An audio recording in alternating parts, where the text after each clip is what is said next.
To Louisiana now, where a flesh-eating bacteria has now killed a fifth person in the state just this year.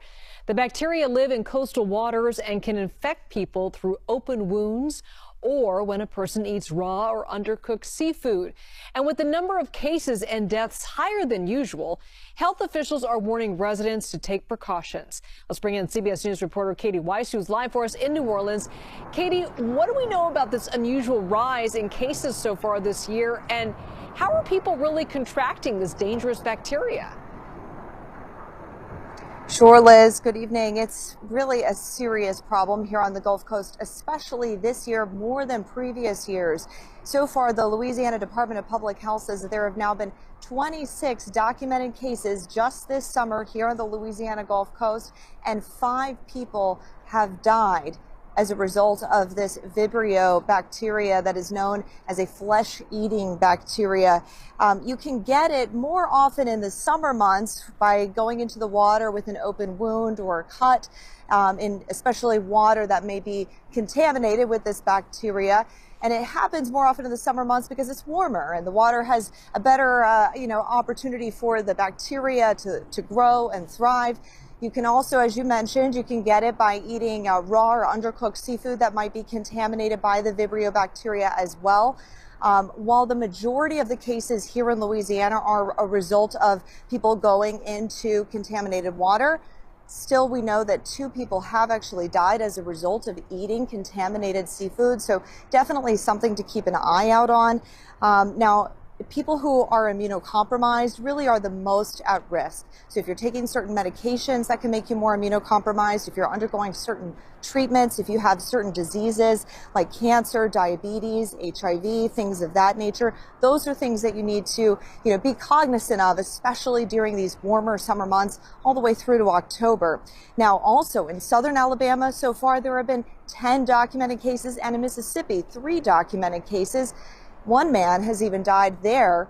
Our affiliate here in New Orleans, WWL, was able to speak with the man's loved ones. Take a listen to what they had to say. Along with having fun and fellowship, he also gave back a lot to the community. He was a good Christian and devoted a lot of his life to making our community and the coast a better place to live. Certainly such a tragedy for all of those people who loved and knew that man. And it's so scary for anybody. I mean, here on the Gulf Coast, we love to go out and be in the water and boat. And so it's definitely concerning to hear that cases are much higher than normal. Again, on average, usually only about 13 cases a year. Liz? And it's not just the Gulf Coast, Katie, where we're seeing this problem. What other communities have been impacted?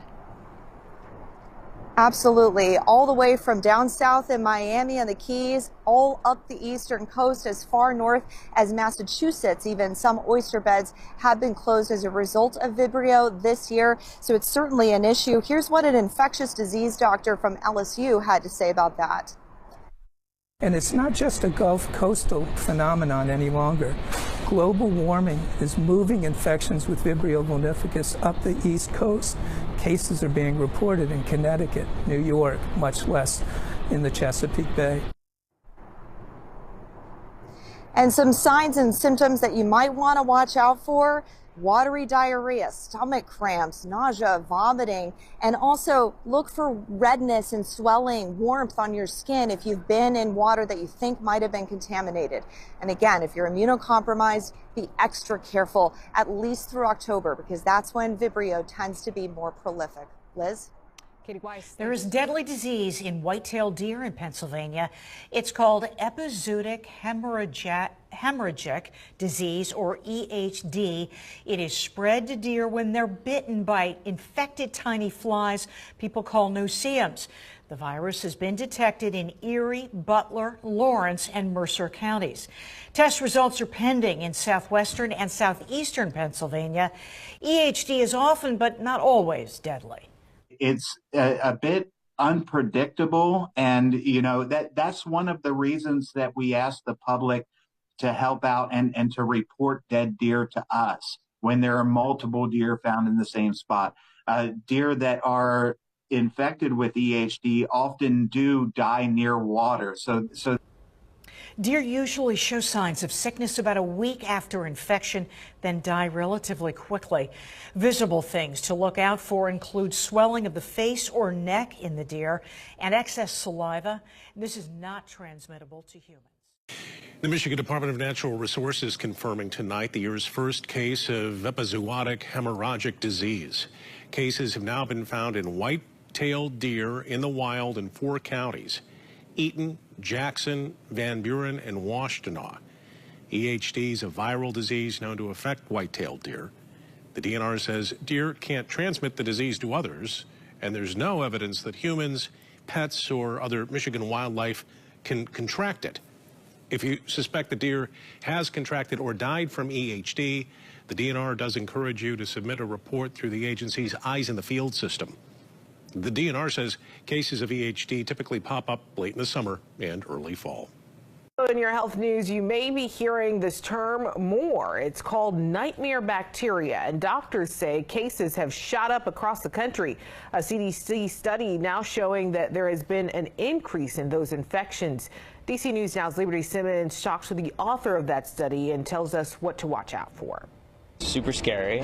I hope they can get a wrap around it. The CDC is warning cases of a superbug known as NDM-CRE have increased 460% from 2019 to 2023. Most cases found in healthcare settings. This increase that we're seeing in NDM-CRE cause us, some alarming concern because these bacteria can cause infections that are extremely hard to treat. Dr. Danielle Rankin was one of the authors of the CDC study. She says the bacteria is difficult to treat because it is resistant to antibiotics. I'm very worried about it. Sure. I think that older people need to be worried. I think that children need to be worried. The study found NDM-CRE cases rose by 456% in Maryland and by 359% in Virginia. Alex Bacos says he's worried about his elderly mother. I have my 90-year-old mother right there with me. We just took her to the doctor. We try to keep her as clean as possible. Again, it's very simple. Just wash your hands. Dr. Rankin says the cause of the increase is under investigation, but the spike in cases is being seen in healthcare facilities. Because of that, she stresses the importance of healthcare providers practicing good hygiene. What we are concerned about is the ability for these to be able to spread outside of healthcare if we aren't able to halt transmission. And that was Liberty Simmons reporting there. Well, Dr. Rankin says it is important for doctors to test patients specifically for that bacteria. She also says there are antibiotics available for patients through IV. Well, the potentially deadly Chagas disease is spreading across the U.S. and in the South in particular. Chagas disease, which is spread by kissing bugs, has been declared an endemic by the CDC. It's popping up all over the South. But as Maya Caleb explains, Alabamians may be in the clear for now. There are kissing bugs in Alabama, but as of this year, no cases have been reported. So as of now, Alabamians are safe. This hasn't always been the reality. The last case was reported in 2019. A kissing bug leaves behind parasites when it bites an animal or human, and that leads to Chagas disease. The concern, however, isn't with the immediate impact, but the long-term one. Once you have Chagas disease, it'd be symptoms like a headache, fever, maybe swelling at the bite site. And then it's basically dormant for a period of years. It can be dormant for 10 to 18 years. And then when it kind of wakes back up in your body, it can cause a lot of heart-related issues. Most cases come from kissing bugs in places like Central or South America. So people will travel, get bitten, then return home with Chagas disease. Fast action is the key if you've been bitten. If you do get a bite and you do notice symptoms, you can confirm, or you can go to the doctor, and the doctors can confirm if the parasite's in you with several blood tests. And I believe once it's been identified in your body, it's really not that hard to get rid of it as long as you treat it early. Kissing bugs are named that because of their tendency to bite people on their faces. If you suspect that you've been bitten by a kissing bug, the entomology department with the Alabama Department of Public Health wants to hear from you. You can email them and they'll either come and pick up the bug or you can mail it to them so they can observe it. In Birmingham, Maya Caleb, WVTM 13. The Department of Public Health is investigating several active cases of measles in the upstate. The outbreak, we're told, is being sourced from communities with low rates of immunization. Our Caitlin Ashbaugh is live after speaking with health experts. And Caitlin, what can you tell us? Mark, Sydney, the Department of Public Health tells us that every case they're looking into involves a patient who was either unvaccinated or someone who did not have the natural immunity rates from a previous exposure to measles. We're also told that many of these cases are still under an active investigation. It's rare to see measles cases. I have not participated or been in an area with a measles outbreak in my career, and I've been practicing since 1993. 8 cases of the measles have been reported in the upstate since July, a highly contagious disease, starting with symptoms of a common cold like fever, cough, runny nose, red eyes, developing into a red rash on the skin. 95% of those exposed without immunity will develop an infection. There is a high risk for continued rapid spread of the disease, especially in the upstate. The department was unable to tell us exact locations for exposure, but 2 of these come from unidentifiable community sources. 5 are being traced back to an undisclosed school, which is still open. Exposed or diagnosed children are expected to quarantine. Anyone can experience complications unpredictably, and that's the reason why we encourage everyone to get protected from unexpected exposure and unexpected complications. Vaccination rates are down in South Carolina, about 90%. This includes higher exemptions for school children. Bell says one person could spread the virus to between 8 and 20 people with areas of low coverage. She adds 2 doses of the measles vaccine can provide a lifelong protection rate of 97%. Those who have already been exposed can still be vaccinated between 72 hours after close contact. We're seeing these things make a comeback that we rarely saw in the country before. So it's important to be careful and take care of yourself.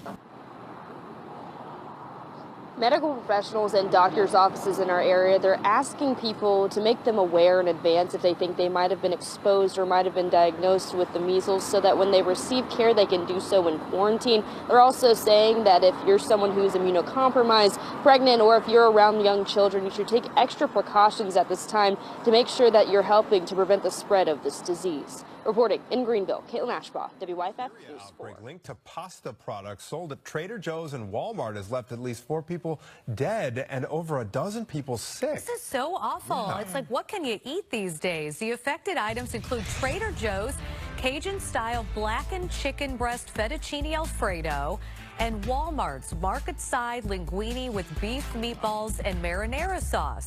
Customers should throw out or return these products immediately. To add to that, nearly 60 million pounds of corn dogs and sausage on a stick products are being recalled due to possible pieces of wood in the batter. The recall includes State Fair corn dogs and Jimmy Dean pancakes and sausage on a stick made by Hillshire Brands. There have been complaints, including 5 injuries linked to the issue. The products were sold nationwide and distributed to some schools as well. Delta Airlines says it will open up seasonal daily nonstop flights from New York's JFK International Airport to Portugal. The flights will begin May of next year and run through October of 2026. Delta says it expects the Porto region of Portugal to grow by about 20% this year alone. The Consumer Price Index says coffee prices are up almost 21% from just a year ago. Industry experts say the price hike is due in part to both global production issues and higher prices because of tariffs. Prices have been ticking up by about 3.5% every single month. Coffee prices have seen their highest annual jump since 2011. Target creates a new aid for the visually impaired shopping in its stores to help speed them through checkout. Target says it's developed a first of its kind self-checkout stations for people with visual and other motor impairments. The new checkout options have features that include Braille and high contrast button icons. Target says the new stations will start rolling out nationwide for use during this upcoming holiday season and continue through early 2026. It may cost some Snapchat users a little cash to hold on to their fondest memories. It will be imposing a storage limit on its Memories feature. The Memories feature debuted in 2016, allows people to The chance to save a photo or a video taken in the app without it disappearing in the requisite 24 hours. People who store more than 5 gigs of Snapchat memories will now be able to purchase memory storage plans.